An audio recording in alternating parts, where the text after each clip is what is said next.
Well, good morning again, and welcome to you. I have a few announcements for you as we get going this morning. Maybe on your way in the door, you saw that pile of stuff in the corner. We're not hoarders. We didn't just leave a mess out there, but we have some really cool work that we get to do in partnership with two groups in our community that are helping to fight homelessness.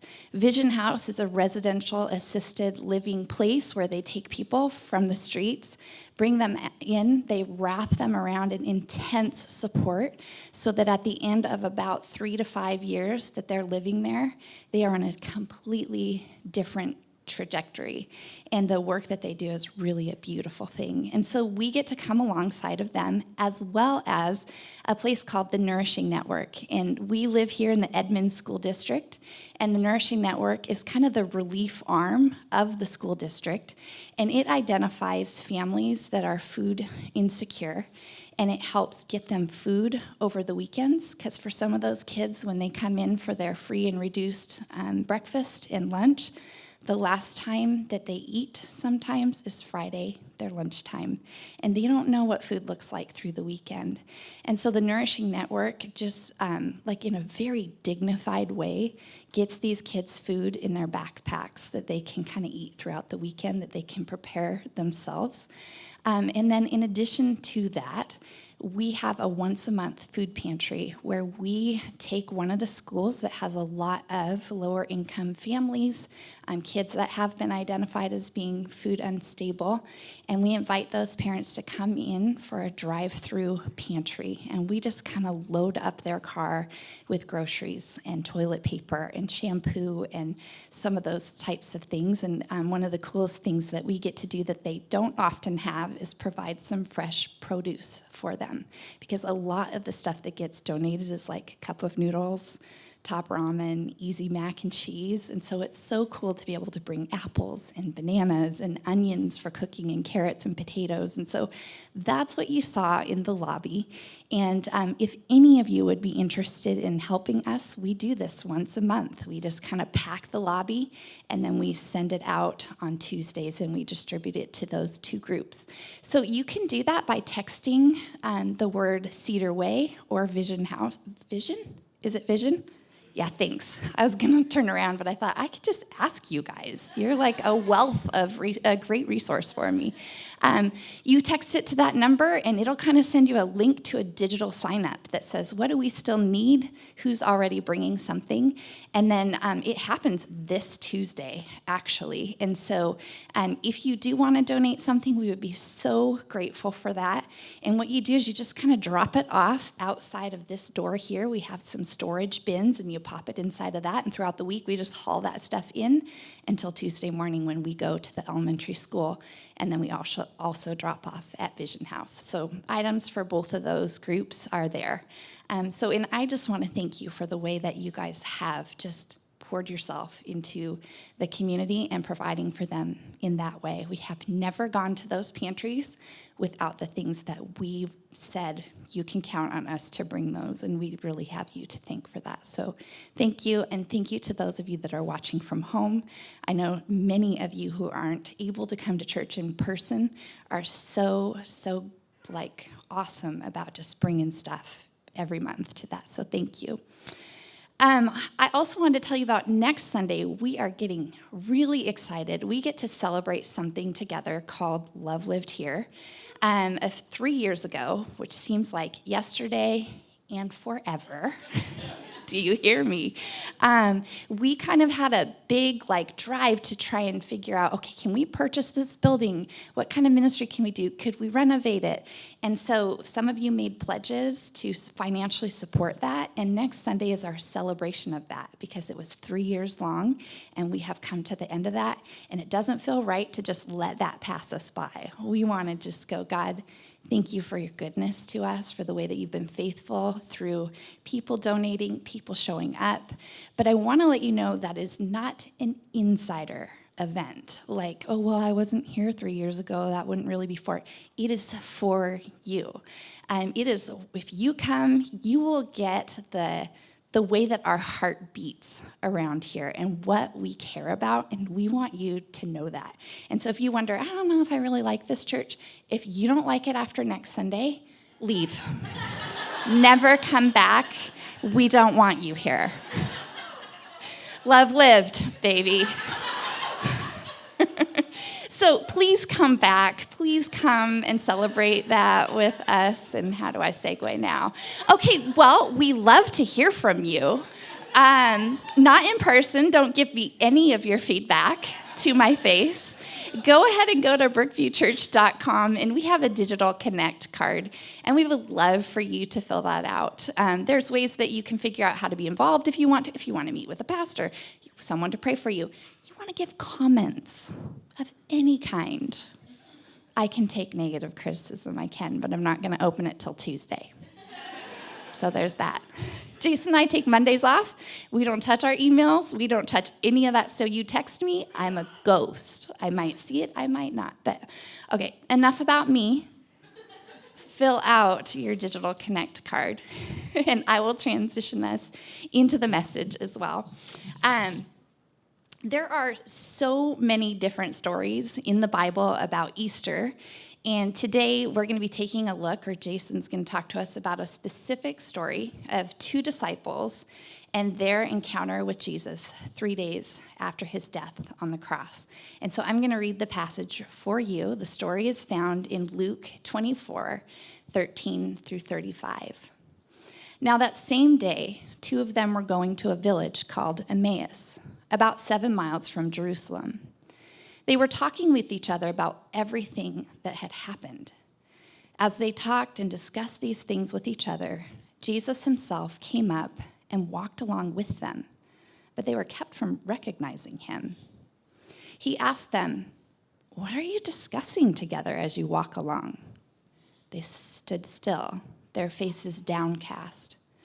One of them, Cleopas, asked him, "Are you the only one visiting Jerusalem who does not know the things that have happened there in these days?" "What things?" he asked. "About Jesus of Nazareth," they replied. "He was a prophet, powerful in word and deed, before God and all the people. The chief priests and our rulers handed him over to be sentenced to death, and they crucified him. But we had hoped that he was the one who was going to redeem Israel. And what is more, it is the third day since all this took place. In addition, some of our women amazed us. They went to the tomb early this morning, but didn't find his body. They came and told us that they had seen a vision of angels who said he was alive. Then some of our companions went to the tomb and found it just as the women had said, but they did not see Jesus." He said to them, "How foolish you are, and how slow to believe all the prophets have spoken. Did not the Messiah have to suffer these things and then enter his glory?" And beginning with Moses and all the prophets, he explained to them what was said in all the scriptures concerning himself. As they approached the village to which they were going, Jesus continued on as if he were going further. But they urged him strongly, "Stay with us, for it's nearly evening. The day is almost over." So he went in to stay with them. When he was at the table with them, he took bread, gave thanks, broke it, and began to give it to them. Then their eyes were opened and they recognized him, and he disappeared from their sight. They asked each other, "Were not our hearts burning within us while he talked with us on the road and opened the scriptures to us?" They got up and returned at once to Jerusalem. There they found the 11 and those with them assembled together and saying, "It is true. The Lord has risen and has appeared to Simon." Then the two told what had happened on the way and how Jesus was recognized by them when he broke the bread.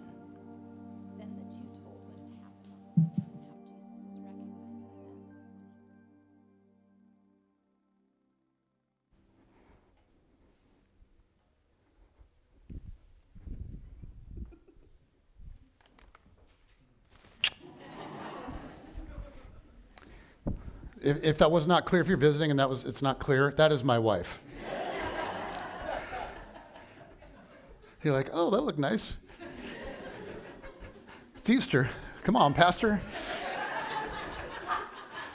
Well, you guys, today we're going to look at this resurrection story from Luke. The story of these two disciples walking along the road that Jen just read. And there, as she said, there's a lot of different resurrection stories in the Gospels. But today we're going to dive deeply into this specific one. Now, I love this story. I love it because I think that we can see ourselves in it in certain ways. But before we get into that, I want to give us just a little bit of a framework, like a lens to look through to help us appreciate what's happening in this story. And to do that, I want to show you guys a picture.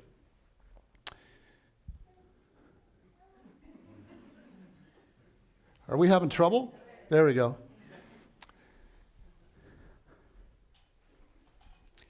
This is a picture that I'm guessing most of you have seen before. It was originally an oil painting, and it is one of the most famous paintings of Jesus in history. How many of you guys have seen this image before?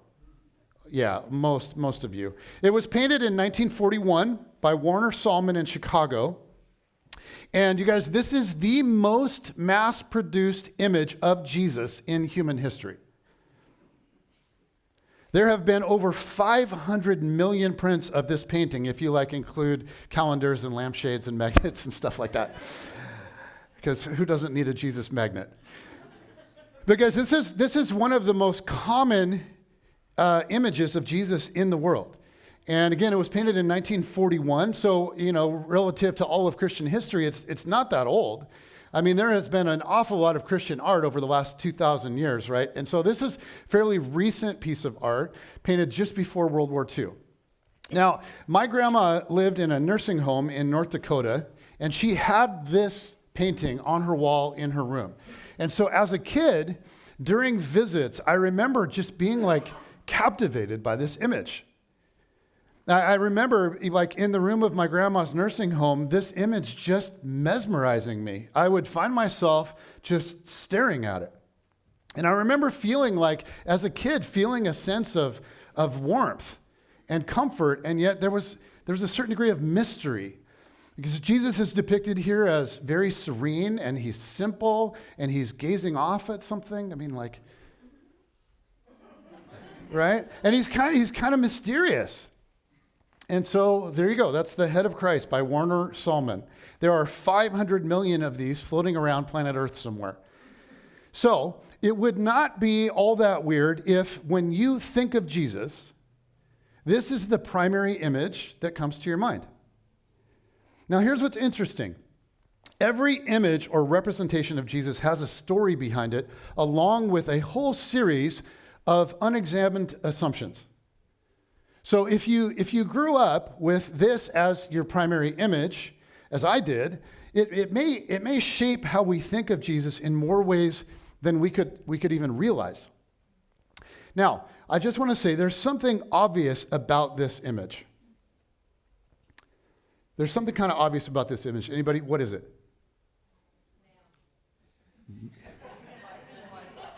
He's white. Okay. All right. In this image, Jesus is a blonde-haired, blue-eyed man who looks like he's from Norway. Right? And so this, I think, is probably why my 100% Norwegian grandma loved it. I mean, looked like her whole family. And this Jesus is kind-looking and handsome and beautiful, and he has impeccable hair. Does he not have impeccable hair? Man. So the obvious question, though, is, does this look anything like the real Jesus? So in 2002, there was a group of British New Testament scholars, and they teamed up with a group of forensic scientists, and they got access to skeletons and skulls found in tombs in and around Jerusalem dating to the time of Jesus. And they did these 3D scans and analysis of the skulls to determine what did Jewish men look like during the time of Jesus. And then they let the forensic scientists go to work. Now, you guys, forensic science is crazy these days, right? Some of you watch CSI, you know all about it. So, like, they can find a corpse in a river that's, like, all decayed and everything, and then they need to piece together, like, who was this person? And they can, from the decayed corpse, like, kind of recreate the image. Like, did you guys know that they can do this? They can. It's pretty cool. So, I think you guys can see where I'm heading with this, right? These New Testament scholars teamed up with forensic scientists to recreate Jesus, to give us an image as close as possible to the real Jesus. Anybody want to see what they came up with? Boom.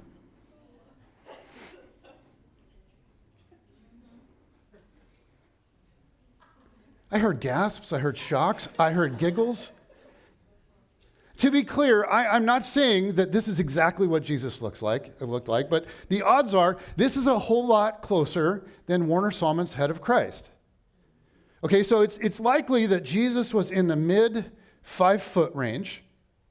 The average male skeleton of a Jewish man in the first century was around 5'6", and had coarse black hair and a much larger nose than Warner Sallman's image. Okay, now not with a show of hands or anything, you can keep this real personal, but I just want to ask you to think, how many of you would eagerly put this picture up in your living room? We had one show of hands. Okay, if you're like, no, why not? Like, if this is more accurate, why not? And I mean, some of you, you're like, I would love to put that up. Where do I get that? Awesome. Some of you are like, I don't hang religious art, and totally okay. But for some of you, there might be something else going on. And it's that we have this image of Jesus hardwired into our mind, and we have a hard time letting that image go. And it's a bit unsettling to think of Jesus differently. And there are a lot of people, about 500 million, that prefer a familiar image of Jesus that surely does not represent him over a less familiar image that is certainly closer to the real thing. And that speaks to something, I think, about the human condition, about how we perceive each other, about how we perceive people. We're constantly sizing one another up. When we first look at somebody, we generate a story about them, right? We quickly assume all kinds of things about each other. And we've all had the experience where you have a really strong first impression of someone, but over time, as you get to know the person, you discover they are completely different from what you first thought. But to get beyond the wrong impressions, we have to get to know the person. We have to spend time with them. We have to learn their real story. We have to learn their real personality and not just cling to the one that we made up earlier. Okay, so we have to spend time. We also need to be humble and curious, to be able to acknowledge that I actually don't already know who this person is. I have to be open to learning new things, and I have to want to learn, and I have to come to this relationship and come to this interaction with openness. So you can spend tons of time with someone, but without humility and curiosity, you just keep them in a box that you created for them. For example, Brooklyn, my 15-year-old daughter. We have family members who, maybe this happens in your family, they refuse to let her grow up. Seriously, it's like, I thought you didn't like onions, Brooklyn. And she's like, yeah, I didn't. When I was 4, right? Even when we think we know somebody, it's helpful to be kind of humble and to be curious and to keep learning and to keep getting to know somebody. If we stop doing this in marriage, this is when things start to feel really stale. We start to feel distant. So this is valuable in any human relationship, and it's essential for growing intimacy, for deeper levels of connectedness. And these images of Jesus, they highlight that we can come to any sort of relationship, come to anything with all kinds of preconceived ideas. That every person and every follower of Jesus, in a sense, comes with preconceptions, like preloaded assumptions about who he is and what he's all about. And if we don't allow Jesus to challenge our assumptions, we can remain blind to who he actually is. Okay, so we can be a Christian, and we can go to church, and we can read the Bible, and we can be somebody that does that for years and remain blind to who Jesus actually is. So what this story in Luke and these contrasting images of Jesus, what they do is they invite us to pause and ask, how can I bring my assumptions about Jesus into the light and let them be shown for what they are? What does it take to actually remove the blinders? Okay, so let's dive into this story more deeply. This is Luke 24. Jesus has been crucified, put in the tomb, and some have gone to visit the tomb and they have found the body missing. And now we can take down the more accurate face of Jesus, because I don't want you guys to feel like he's staring at you all service long. Jesus is always watching, right? Okay, so here we go, verse 13. Now, that same day, two of them were going to a village called Emmaus, about 7 miles from Jerusalem. They were talking with each other about everything that had happened. So here are two disciples. And by the way, these are not two of any of the famous 12. There was a much larger contingent of disciples, of people that followed Jesus. And these guys are two of that larger contingent. And they're walking to a village called Emmaus. And what are they talking about on the way? Well, what would you be talking about? You just left your life behind to follow this rabbi from Nazareth, and you thought he was the Messiah. You thought he was the real deal. You followed Jesus to Jerusalem for Passover, the most important Jewish festival, and he had been teaching, and he'd been doing miracles, and he had become a rock star, and the people welcomed him into Jerusalem on Palm Sunday, and they lined the streets, and they welcomed him like a king, and you thought, this is it, let's freaking go. Right? He's been talking about the coming of the kingdom of God. This is it. Let's go. And instead of everything that you thought was coming, he gets arrested by the Jewish leaders, handed over to the Romans, and he is publicly executed through crucifixion. And you watch him die. Okay, this does not fit any of your categories for what is supposed to happen. Now, some of the other disciples at this point are like, hey, the tomb is empty, maybe. And these guys are they're not having any of it. They're like, I'm over this. You know what? They're not staying around to see what happens next. They're done. So they're just heading back to their hometown, to Emmaus, walking away from the whole deal. So can you feel what they're feeling? Even though Jesus told his disciples many times, many times that he was going to die, they just couldn't get it. Why? Because they had way too many preconceived ideas. And so when they watched him die, it shattered everything. And now here they are walking along, processing all of this, all of their disappointment, all their thoughts, all of it. Verse 15. As they talked and discussed these things with each other, Jesus came up and walked along with them, but they were kept from recognizing him. Now this is a huge hinge point in the story. The risen Jesus is walking along with them, and they see him, and they see that he's a person, they see that he's a Jewish man, but they don't actually see him. He's walking with them, talking with them, but they are blind to who he really is. And this is such a powerful image because this kind of thing can happen to any of us. You can be in the presence of Jesus, but not see who he really is. You can go to church, pray, read the Bible, do all this stuff, and yet be in the presence and completely miss who he actually is. In the NIV, it says that they were kept from recognizing him. In more literal translations like ESV, English Standard Version, it reads like this: but their eyes were kept from recognizing him. So something keeps their eyes from truly recognizing Jesus. They can see that it's a person, they see it's a Jewish man like themselves, but they can't see what's really going on. Why? We have to keep reading. He asked them, what are you discussing together as you walk along? They stood still, their faces downcast. One of them, named Cleopas, asked him, are you the only one visiting Jerusalem who does not know the things that have happened in these days? Now, not only does Jesus know what happened, he is what happened, right? But they don't know it.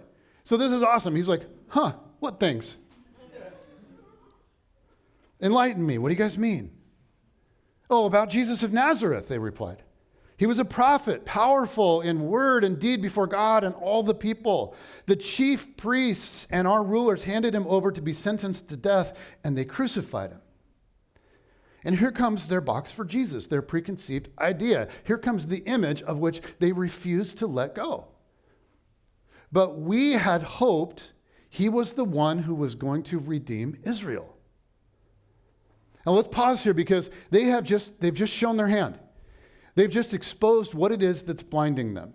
For them, the crucifixion of Jesus was not a victory. For them, the crucifixion crushed everything they hoped for. We had hoped that he was the one to redeem Israel. Now, the language in that last statement is ironic because, just out of curiosity, does Jesus think that by dying on the cross, he redeemed Israel? Yes. That's the whole point. The thing that they were sure made Jesus a failure is the very thing that in the grand scheme of the gospel, the good news, is exactly the thing that made Jesus the victorious Messiah. But all the confusion hinges on this one word, redemption. Jesus understood that word very differently from these two guys. Now, when you think about how we use that word in our culture these days, what is redemption? What does it mean to redeem something? Well, you can go like redeem tickets or coupons or something. Right? So like if you go to Chuck E. Cheese's later today, because nothing says Easter like Chuck E. Cheese. Right, Joe? Yes, sir. And so let's say you go there and you play some skee ball. Joe, I bet you crush skee ball. I can see you go at Trevor, though. And after every game, the machine, it spits out tickets for you, right? And when you get enough, you go redeem them at the counter. And so you like trade your tickets in for a stuffed bunny for Easter or whatever. So you can redeem something that way. In our culture, the word redemption often means something else. It often refers to a tragedy that turns into something good. Right? Redemption is when a bad thing takes a turn and becomes good. Like that's or in sports, if one team loses to another team, they redeem themselves by winning the next time they play each other. Right? So in 1995, the Mariners beat the New York Yankees in the playoffs. And they redeemed all those losing games and seasons to the Yankees. And that was the last real highlight that we have from the Mariners. But you get it, okay? Redemption. Something bad becomes good, or a defeat gets turned into a victory. That's our culture. Okay, in the Bible, the word redemption had a very specific meaning. Now, the first appearance of the word in the Bible is in the book of Exodus.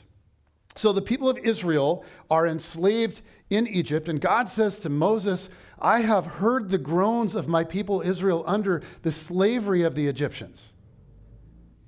Therefore, say to the Israelites, I am the Lord, and I will bring you out from under the yoke of the Egyptians. I will free you from being slaves to them, and I will redeem you with an outstretched arm and with mighty acts of judgment. So this is the first time the word redemption appears in the Bible. It's in a story about the liberation of slaves from oppression. It's like God purchases them from slavery to become his own people, his own free people. That's what redemption means in the Bible. Okay, so think back to the story of Exodus from Egypt. Moses goes to Pharaoh, who refuses to release the Israelites, and then there's the 10 plagues, and then there's a parting of the Red Sea, and God redeems the people of Israel from Egyptian oppression. That's the independent story of the Jewish people. Like, this is a big deal. This is the story. It's oppression, it's Moses, it's Pharaoh, it's God's power in miraculous ways, it's the 10 plagues, the parting of the sea, freedom.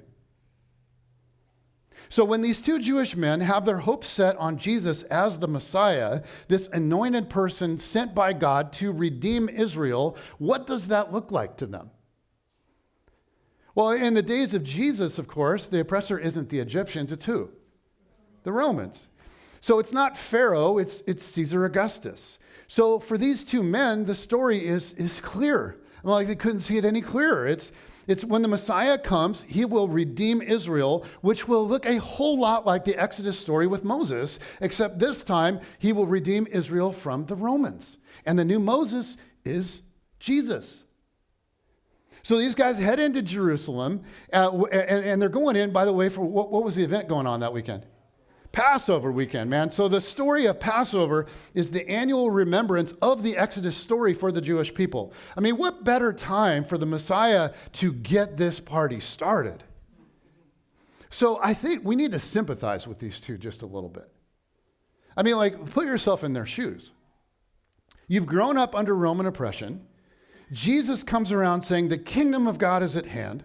Miracles are exploding everywhere, a lot like the days of Moses that you had read about your whole childhood. And the nation is becoming obsessed with this rabbi named Jesus. So you travel with him to Jerusalem for Passover weekend, where the streets are lined with crowds, welcoming him with shouts. And then over the weekend, he gets crucified. How are you feeling? Now, there's one more piece of irony to this story. These two guys are walking away from Jerusalem toward Emmaus. We're told they're going to Emmaus. And I know most of you are like, oh, Emmaus, that is a big deal. So that reference means nothing for us, right? But for first century Jewish people, it had all kinds of meaning. So let me frame it this way. If I told you that Jen and I took a vacation to Hawaii, how does that sound, my love? You're in. I, by the way, have never been to Hawaii, but if anyone would like to sponsor me. So imagine we go on a vacation. That was terrible. I take that back. Can we strike that from the recording? Okay, so we go to Hawaii, and you're like, how was the vacation? And you're like, it was awesome. We did the beach thing. We did the snorkel thing. We did all the things. But here was the big thing. We visited Pearl Harbor. Right? You immediately know what happened at Pearl Harbor. Pearl Harbor is a hugely significant location because of the events that took place there. Okay, well, the village of Emmaus would evoke similar memories for Jews. Because about 150 years earlier, Israel was facing a different empire, the Syrians, and a Jewish leader named Judas Maccabees led an uprising, and the enemy army was led by a general named Gorgas. So this story it's another Jewish tale of redemption. It's what redemption looks like. It's the Battle of Emmaus. And this story is recorded in ancient Jewish literature called the Book of Maccabees. Okay, so here's the story. Here's the summary of the story. It says, Now Gorgas took 5,000 infantry and 1,000 picked cavalry, and this division moved out by night to fall upon the camp of the Jews and attack them suddenly. But Judas heard of it, and he and his warriors moved out to attack the king's force in Emmaus. At daybreak, Judas appeared in the plain with 3,000 men, but they did not have armor and swords such as they desired. Okay, now the opposing group has about 6,000. They have 3,000, and they don't even really have good swords. And they saw the camp of the Gentiles, which for Jewish people just means anybody who isn't Jewish, right? For the Jewish people, Jewish is us, and Gentiles is them. So they saw the camp of the Gentiles, strong and fortified, with cavalry all around it, and these men were trained in war, unlike our guys. But Judas said to those who were there with him, and here comes this pre-battle, Braveheart kind of speech. Do not fear their numbers or be afraid when they charge. Remember how our ancestors were saved at the Red Sea when Pharaoh and his forces pursued them. And now let us cry to heaven to see whether he will favor us and remember his covenant with our ancestors and crush this army who is before us today. Then all the Gentiles, all of them, will know that there is one who redeems and saves Israel. So you have two first century men who were raised on these stories, right? The story of Moses and the Exodus and the story of Judas Maccabee's victory, the famous battle of Emmaus where a stronger enemy is defeated. These stories are all about redemption. This is what it looks like to them. And then you encounter Jesus of Nazareth, and he's going around saying, the time is now. The kingdom of God is at hand. The true king of this world is God. It's not Caesar. And he starts attracting followers by the multitudes, and he gains all this momentum, and he appoints 12 guys to be his main leaders, which feels a whole lot like the 12 tribes of Israel. And it starts to feel like God is starting to do a renewal. He's up to something really huge here. And then he heads with his whole crew to Jerusalem for Passover weekend, and the crowds are singing, and they're hailing him as the Messiah, and you are sure that this is it. He's about to redeem Israel. That's the story in your head for how this will all play out. So what are you envisioning? You're probably envisioning something like this.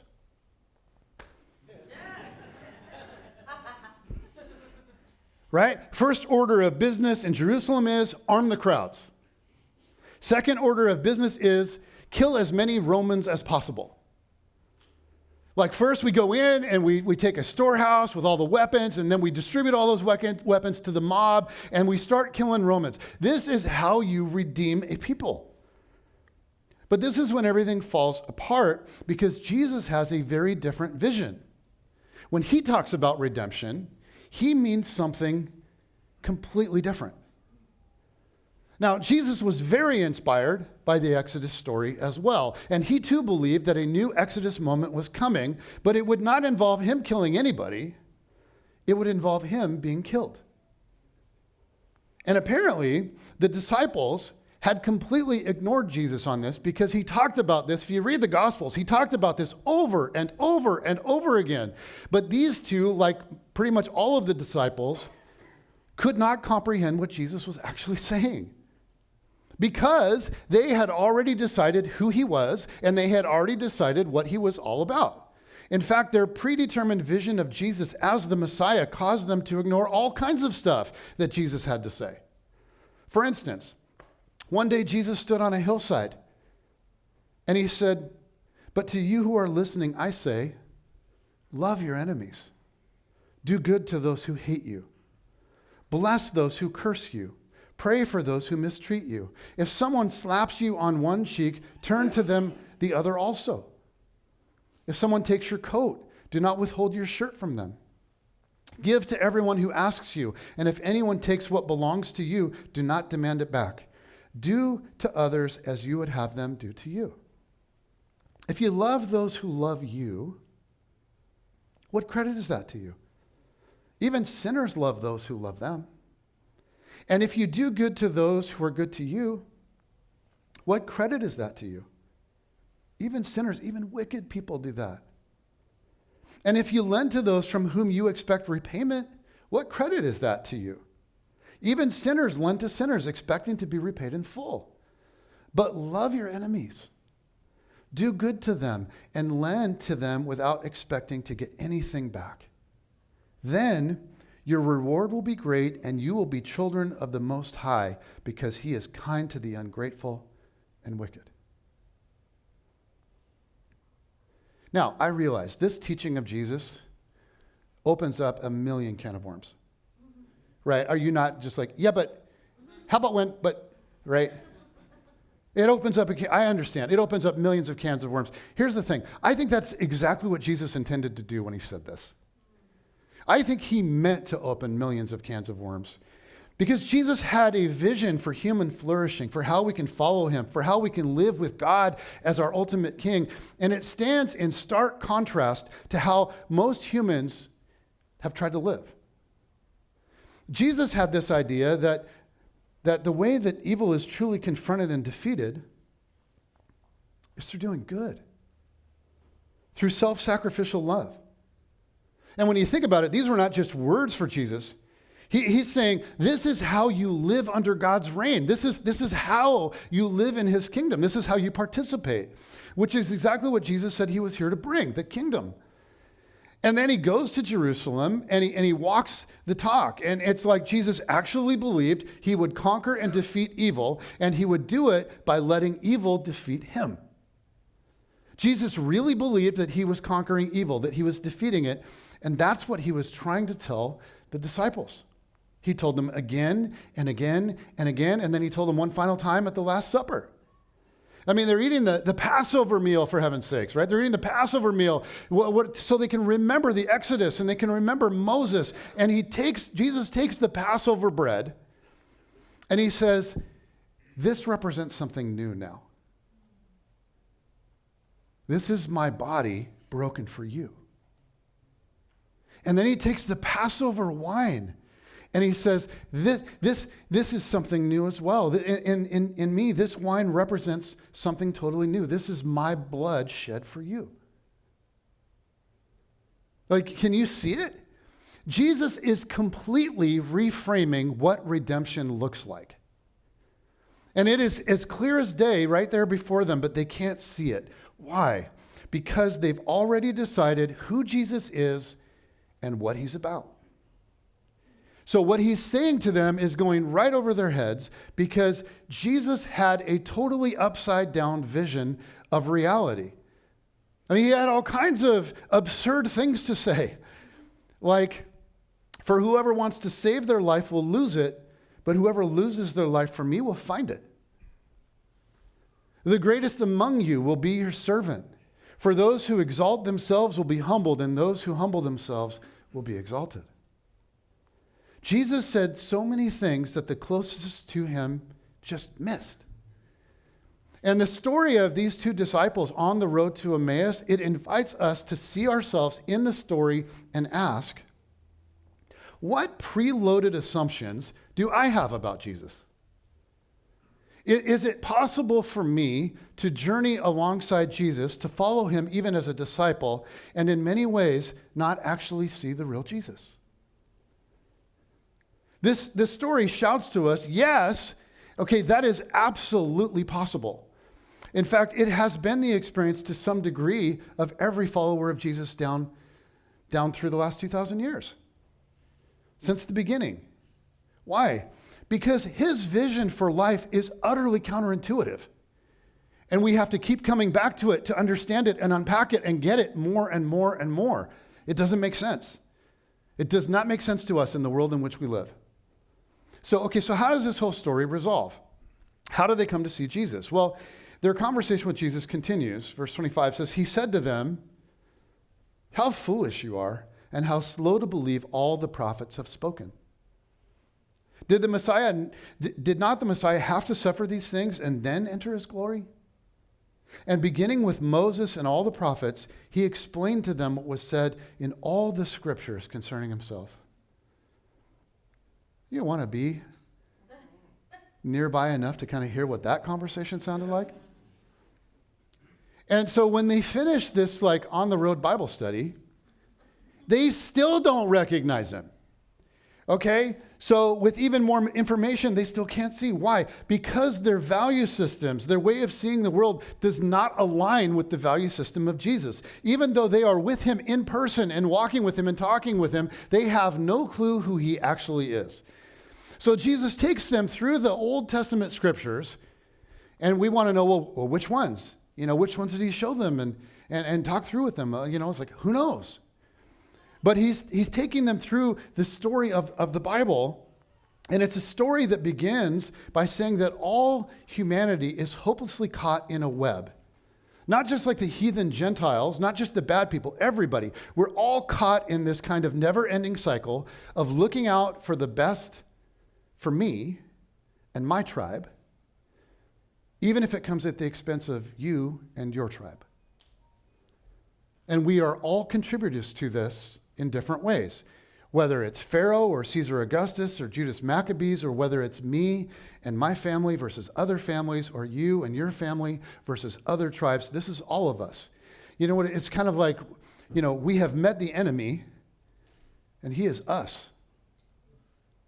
So that's the Bible's view of the human condition. But these two disciples hold a different view. Here's how they think. They think like this: God is pro us, our tribe, Israel, and God is anti them, our enemy, the Roman Empire, all of the Romans. So Jesus is walking them through scriptures that just obliterate that kind of thinking. Jesus needs to paint a whole new picture of God and reality, a whole new picture of what the kingdom of God is actually like. But it is so counterintuitive to them that they just can't grasp it. So Jesus explains the plan God had from the beginning, that the ultimate way God would confront and defeat evil would be through the suffering death of the Messiah. And this is mind-blowing. God's ultimate purpose was not to destroy his enemy, but to die for his enemy. And that's where this story was always heading. And this means that the death of Jesus is not a tragedy. It's the only way all of humanity can be truly redeemed. Jesus takes all of the selfishness and all of the evil down through human history, and he allows it to defeat him so that he can defeat it through the resurrection. Guys, I just want to say, if you're here and you're like, I just want an inspiring word, something positive. Okay, here it is. This is real life. This is going to be super practical. You ready?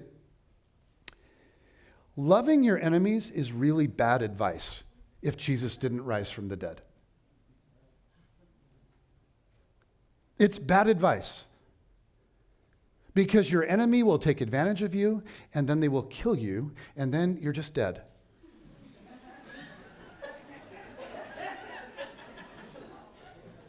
And you lose. So you can take that on out of here and live how you will. Okay, but if Jesus did rise from the dead, then I have to rethink everything that I thought I knew about the world. I have to rethink everything that I thought I knew about myself. I have to rethink everything that I thought I knew about God and about how everything works.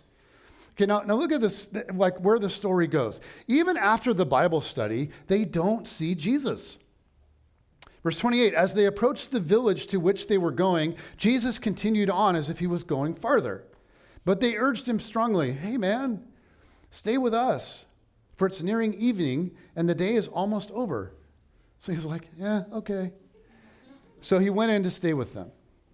So now he's having dinner with them. They still can't see that it's Jesus until verse 30, and here it is. When he was at the table with them, he broke bread, he took bread, gave thanks, broke it, and began to give it to them. And once again, he's using broken bread as a symbol of himself, the very thing that he had just done 2 nights before, and bang, then their eyes were opened and they recognized him, and he disappeared from their sight. They asked each other, were not our hearts burning within us while he talked with us on the road and opened the scriptures to us? You ever had your heart burning within you? I have. So in this moment, everything he was trying to show them, everything he'd been trying to show them the whole time, suddenly it clicked, and they were able to set aside what they thought they knew and allow the tragedy of the cross to become the greatest victory they could ever imagine. Now, here's the thing. You and I, we can hear about Jesus' death and his resurrection, and we can hear the story so many times that we become numb to it. We can hear it, and at the same time, miss Jesus walking beside us the whole way. What we can do is we can look at the tragedies of our life, the losses, the defeats, and all we see is disappointment and hurt and loss and sadness. But what Jesus, who's right beside us, whether we see him or not, what he wants us to see is that he's actually turned everything into victory. So, let's be honest for a second. In some way, your life has not turned out or is not going the way that you had hoped. You were sure that things were going to happen a certain way, and they did not go how you thought. And now, Jesus is beside you, whispering to you a totally different story, a story of a different kind of redemption.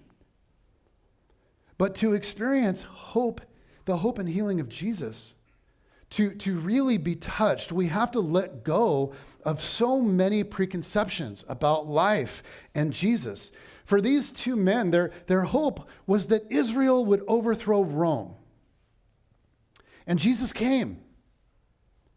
And Jesus went. And Rome was still the oppressor. So from that viewpoint, Jesus did nothing for them. Have you ever had that kind of experience?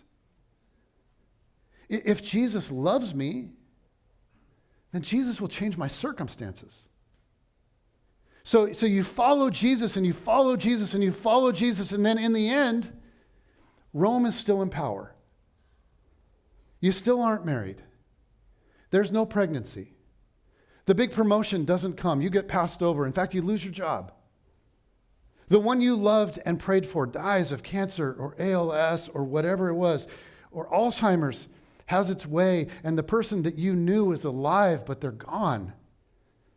Or the addiction of your friend or your child or your brother or your dad it still has them in its grip. Like this is your life, right? Jesus came and Jesus went, and Rome is still in power. And when we feel that, it's so easy to start to think, I had hoped Jesus was the one. And then we wonder if all of our hopes were in vain. And yet that doesn't change the reality that Jesus is right there beside us, and he wants to help us see redemption as something bigger, something way more beautiful.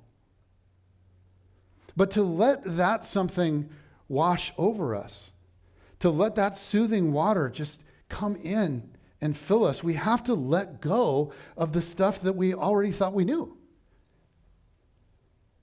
To let the water of hope and healing wash over our soul, we have to let Jesus show us who he really is. We have to let Jesus show us what he's ultimately about. And so I just want to close by asking you to really think about your view of Jesus. Like when you think of Jesus and when you get an image in your mind and you think of, what is he like? What is he about? What is he up to in your life? What is his heart toward you? How does he feel about you? What isn't he doing that you are sure that he should? What isn't he doing in your life? What isn't he doing in the world? Who is Jesus and what is he like? And then ask yourself this: where did I get my ideas about Jesus? Like some of you, you went to Catholic school with some very un-Christ-like nuns. And some of you grew up with like rigid, legalistic, fundamentalist parents. Some of you grew up with hypocritical parents. They told you that they loved Jesus, but then they lived something else. Some of you grew up with parents that told you the whole Jesus thing is just a scam. Some of you have encountered judgmental, ignorant Christians. Some of you have been taught some strange things in other churches in your life. Never here. Wait, what did I say last week? But whatever your picture of Jesus, where does it come from? Where did it come from? Because if we're ever going to encounter Jesus and experience him as living water, if we're going to let him fill us with hope and healing, we're going to have to let go of some preconceptions. We're going to have to just let Jesus speak for himself. So I just want to say, what if some of your preloaded ideas are completely getting in the way for you? What if Jesus is walking right beside you and he's trying to help you see? Wouldn't that be something? So whether this is all brand new to you or you've followed Jesus for years, if you come to him with your own preconceptions, you're going to miss him. The resurrection was unthinkable to even his closest followers. What might he be trying to show you? Because what I want to say is it could be more beautiful than anything you could possibly imagine. Father in heaven,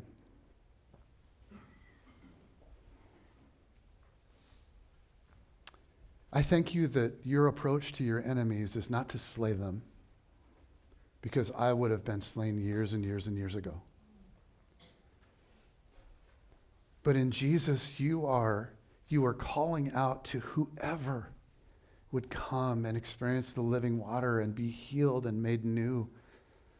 Whoever would come and get swept up into this flowing river of life and goodness and wholeness, and just be enveloped by it and be made new, and then become a part of that very river for the rest of the world. And Jesus, I just thank you that you continue to reveal yourself to me, that my understanding of 20 years ago about who you are is not where I'm at anymore. And yet I know I still have all kinds of preconceived ideas, and all of us in this room do. So Jesus, I pray that you would help us to come to you with humility and curiosity, and to allow you to actually speak to us. Help us to set aside the stuff that isn't of you and replace it with the stuff that is. And would you heal us and make us whole and show us beauty that is more beautiful than anything we could ever imagine? Would you just invade our souls and then help us invade this world with goodness and self-sacrificial love? Amen.